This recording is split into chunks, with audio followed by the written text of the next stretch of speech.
Welcome, listener, to your personalized deep dive.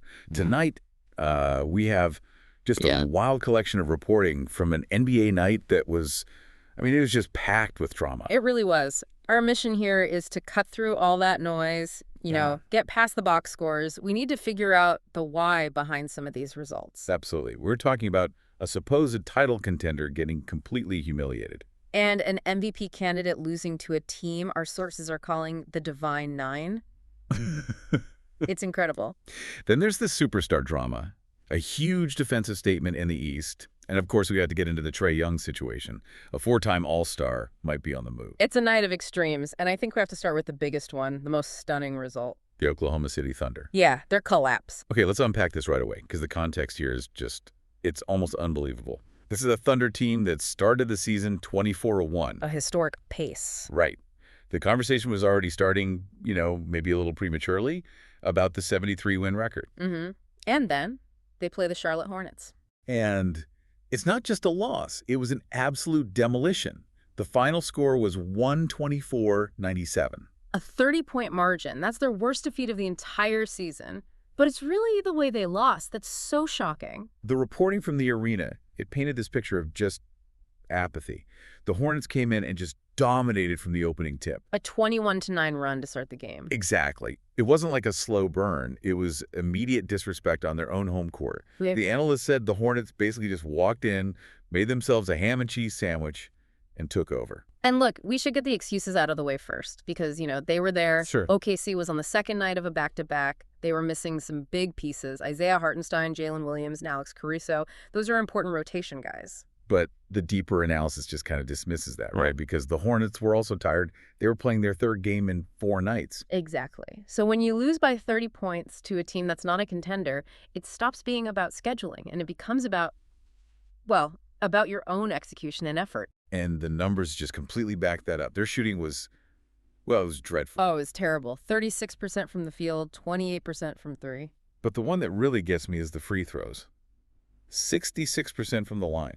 When you can't even make your free points, that says something about your focus. Yeah, it really does. And on the flip side, Charlotte couldn't miss. 52% from the field, 51% from 3. And 92% from the line. So this wasn't a fluke. It wasn't just bad luck. OKC took bad shots, and Charlotte was getting great looks because of OKC's defensive breakdowns. Which brings us to the core issue, right? Yeah. The identity crisis. That's it. OKC's entire system is built on elite defense. That defense creates stops, which fuels their transition game. When they can get out and run, they're beautiful to watch. But it masks their biggest weakness. It completely masks their weakness, which is their half-court offense. When that defensive engine stalls, like it did against Charlotte, you see the problems. And what are those problems specifically? They just get exposed. They don't have that elite pick-and-roll big man who can create for others. They rely so much on Shai Gilgeous-Alexander in isolation or on quick threes. And when those aren't falling? The whole system just grinds to a halt. The defense was described by observers as simply horrific. Horrific. And they gave up 42 points in the paint. To the Hornets, a team that, let's be honest, does not score inside. That tells you everything you need to know about their rotations and their effort at the rim. They got out-hustled on the boards, too. Lost the second chance points battle by 10. That's an effort stat. It's not about scheme at that point. It's about not boxing out, not jumping for 50-50 balls. And even Shai, their superstar, he struggled. 21 points, but it took him 21 shots to get there. 33% shooting, yeah. When your main guy is that inefficient and the defense isn't there, all those core flaws, they just become fatal. Okay, but let me just challenge this a little bit based on the sources. Isn't this a bit of an overreaction? You said it yourself. They started 24-1. Don't they get a pass for one bad night on a back-to-back? Normally I'd say yes. It would be an overreaction if this was just an isolated thing. But it's not. It's not. And that's why what Alex Caruso has been saying is so important. This is the second time in 2 weeks that he, the veteran, has called out the team's mentality. That's the key right there, that consistency. What did he say? He talked about the psychological shift. Last year, they were the hunters, the scrappy underdogs. Now they're the hunted. They're title favorites. And every team has them circled on the calendar. Every single team. And Caruso's point is that this young roster is struggling with that. They're struggling with complacency. They can't stay on all the time. And they drop their guard against teams they think they should beat, like Charlotte. One analyst put it perfectly. If this is who they are, if they let this kind of thing happen, It's not a concern. It's a death sentence for their championship hopes. You can't just flip a switch in the playoffs. It doesn't work that way. It also, it validates what Sam Presti has always said. Oh, what's that quote? He said, "The sky falls on every NBA team at least 2 times a year." He said you might play horrible for weeks, maybe a month. This is their moment. This is the sky falling on them. This is it. And the real question now is a psychological one. Can they stop the slide and prove they're mentally tough enough to handle being the favorite? Exactly. And while OKC was struggling with a lack of effort, our next story is the polar opposite. It's about what pure, desperate effort can accomplish. We're going from the collapse of a contender to, well, a miracle in Philadelphia. I'm talking about the Denver Nuggets, or as the sources called them, the Zombie Nuggets. I like the Divine Nine even better. The Divine Nine is great, and the setup is just astonishing. They beat the Sixers in overtime 118 to 117. While missing who was out for them. It was basically everyone. Basically their entire team. No Jokic, no Murray, no Gordon, no Brown, Johnson, Hardaway Jr., Valanciunas. All out. They had 9 active players. And the Sixers were trying to win this game. They weren't resting their guys. Not at all. Embiid played 40 minutes. Tyrese Maxey played almost 46 minutes. Paul George was out there for 32, and they still lost. And this is where it gets really good, right? The individual performances from guys who are just trying to prove they belong in the league. We have to start with Jaylen Pickett. A second-round pick. He had the game of his life. 29.7 assists. But it's not just the numbers. No, it's who he did it against. He hit 4. Count them, 4 step-back three-pointers over Joel Embiid. That's tactical humiliation. You're a deep reserve, and you're hitting ISO moves on the MVP. And think about what that did to the Sixers' defense. Pickett's performance forced them to change everything. They actually had to start doubling Embiid when Pickett got switched onto him. Wait, they were sending help to save the MVP from a second-round pick? Yes, that's how desperate they were. A game like that, it just changes a player's entire career. Absolutely. Then you have Peyton Watson. Watson was fantastic. 24 points, 7 boards, and his impact was his aggression. He just kept driving into the paint, forcing contact. He got to the line 10 times. And he had the biggest defensive play of the game.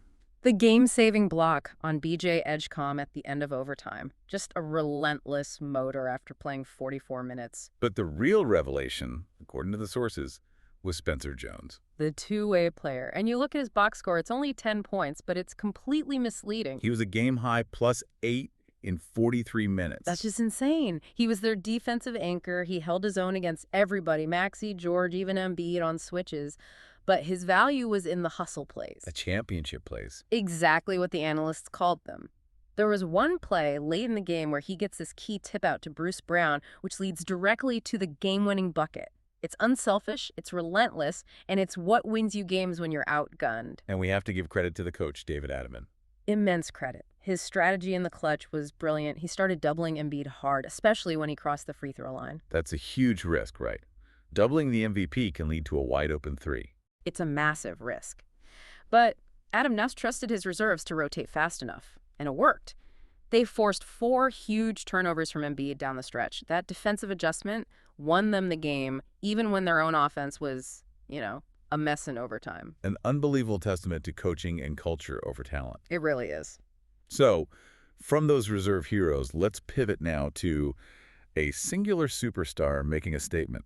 A clutch shot, and then some very emotional comments afterwards. We're talking about Kevin Durant. He faced his old team, the Phoenix Suns, and he delivered one of those classic KD moments. He hit the game-winning three-pointer. And what's so wild about it is that he was ice cold before that shot. He was. The sources said he'd missed 9 or 10 straight threes before that, but he still had the confidence to take the biggest shot of the game, and he drilled it. He also gave a little tactical insight after the game, which I found interesting. Yeah, he said that with only 4 or 5 seconds left, teams almost never send a hard double team. Because the risk of leaving someone else open is too high. Exactly. So he knew he was going to get that one-on-one matchup against Royce O'Neal, and he just used his size advantage. It was smart basketball. But the shot was only part of the story. The real earthquake was what he said in the postgame interview. He admitted he was playing with a chip on his shoulder, and then he really went in on his exit from Phoenix. He said it felt good to beat a team that, quote, booted you out the building and scapegoated you for all the problems that they had. He even said it hurt because of how much he felt he put into that organization. And, well, Phoenix did not take that sitting down. Oh, not at all. The reaction from analysts there was immediate. and pretty harsh. They called his claim narcissism at its finest. One said he was being incredibly soft. And they kind of broke down why the scapegoat claim doesn't really hold up structurally. Right. They pointed out that of the big three they had, KD was just the most movable piece. Booker is the franchise guy. He's untouchable. And Bradley Beal has that massive, basically untradeable contract with a no-trade clause. So by process of elimination, if you want to make a big change, Durant was the logical one to trade. It wasn't personal. It was just business based on their contracts. They also made the point that the Suns are actually playing better this year without him. Which kind of undermines his whole point, yeah. And then they got into the part where KD himself had a hand in building that team that failed. He was the one who pushed hard for them to get Bradley Beal. And he also wanted DeAndre Ayton moved. Yeah. So he was a co-architect of that roster. To then turn around and claim he was just a scapegoat, it felt disingenuous to them. And the timing of it is a little strange, right? Mm-hmm. Why say all this now, after you hit the game winner and you have the upper hand? It felt manipulative to some, like he was waiting for that moment of victory to settle a score that, as one analyst put it, nobody else was keeping. It's classic KD in a way, this constant need to prove people wrong, even when he's already at the top. It is. The fire is still there, but the overwhelming feeling in Phoenix was that it was just unnecessary drama. From one superstar's ego to a team defined by its collective identity. Let's talk about the Detroit Pistons. Now, this was a statement. The Pistons just demolished the New York Knicks, 121-90. A 31-point win. That's not just a bad shooting night for the Knicks, that's a total breakdown. It is. And this one was immediately seen as proof that Detroit is playing like the best defensive team in the league, right up there with OKC. And at the center of it all was Cade Cunningham, who apparently took this game very, very personally. This was a revenge game for him. He was phenomenal. 29 points, 13 assists, and he only played 29 minutes. The analysts said he had this Michael Jordan type of mentality out there. Like he was on a mission to prove he was the best player on the floor. And that mission was fueled by what happened in last year's playoffs. When Jaylen Brunson really got the better of him, Cade attacked everyone, even an elite defender like OG Anunoby. You can just see the growth in his game. He's become what one source called an infinitely better isolation scorer, hitting shots he just wasn't making a year ago. And for the Knicks, I mean, this was a complete embarrassment, their worst offensive rating of the season. That third quarter was a disaster for them. They only scored 15 points. And there was a stretch where they went nearly 5 minutes without scoring a single point. Just total suffocation by the Detroit defense. And the rebounding. That tells you all you need to know of their effort. In that third quarter, the Pistons had 7 offensive rebounds. While the Knicks only had 6 defensive rebounds in that same period. Let that sink in. Detroit was getting more of their own misses than New York was. It was Mitchell Robinson on the floor. It's just a lack of focus, and it all comes back to Detroit's identity, which Coach Bickerstaff talked about after the game. He said, when we play to our identity, this is how we win. And that identity is just relentless defensive pressure. It is.